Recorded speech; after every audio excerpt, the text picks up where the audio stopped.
I never thought the guy in the Domino's uniform would be the one to change everything. Out here in our quiet, forgotten town, where even DoorDash doesn't bother to come, deliveries were a luxury, and Pandy was our assigned driver, replacing the last guy who vanished under rumors too dark to repeat.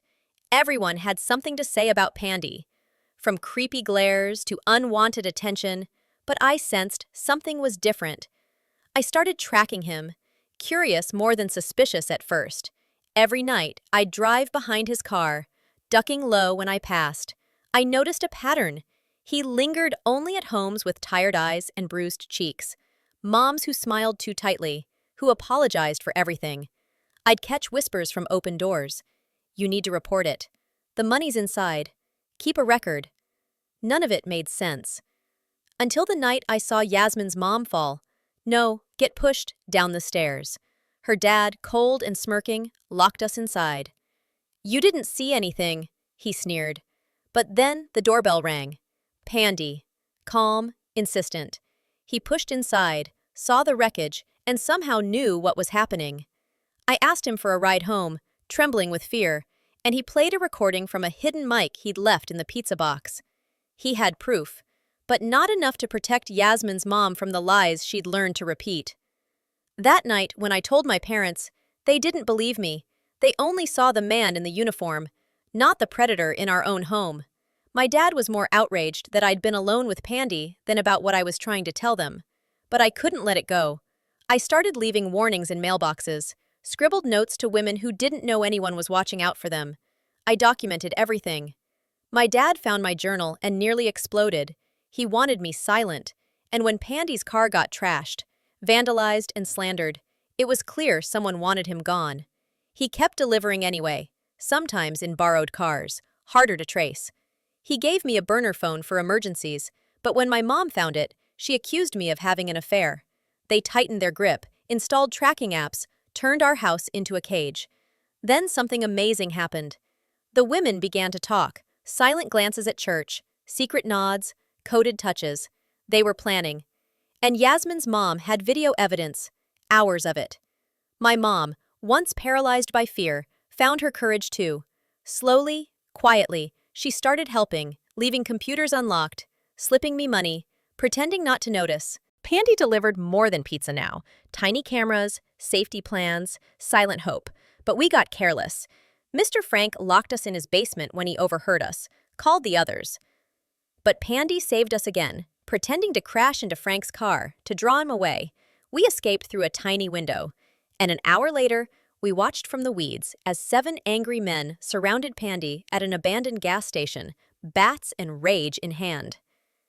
But they didn't know we were filming.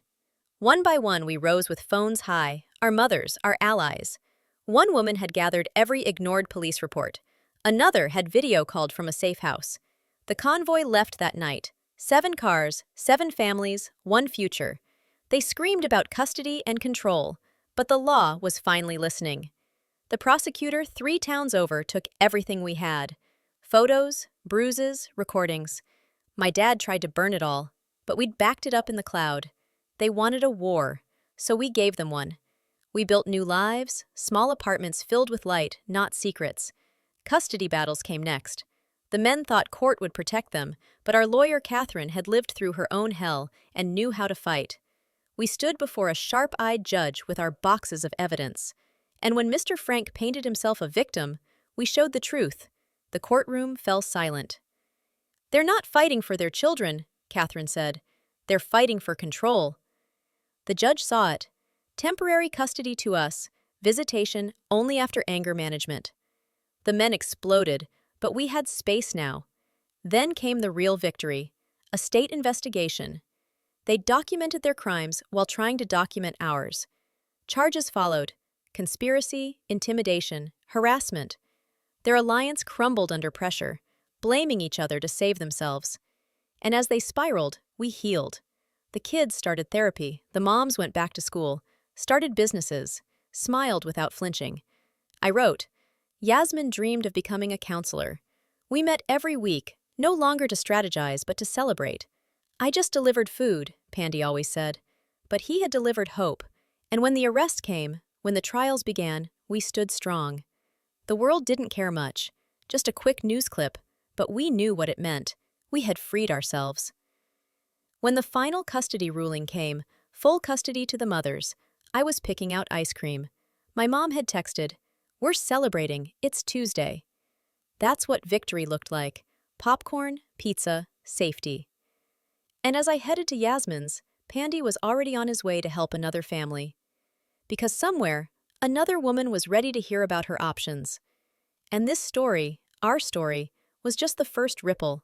We were survivors, yes, but more than that, we were the architects of our own freedom, and from now on, no one would silence us again. Thank you so much for watching this story on Kindle Stories. If you found it powerful, let us know what you think in the comments. We read every single one. And if this story gave you hope, please like, share, and subscribe to our channel. There are more stories like this waiting to be told, and we're just getting started.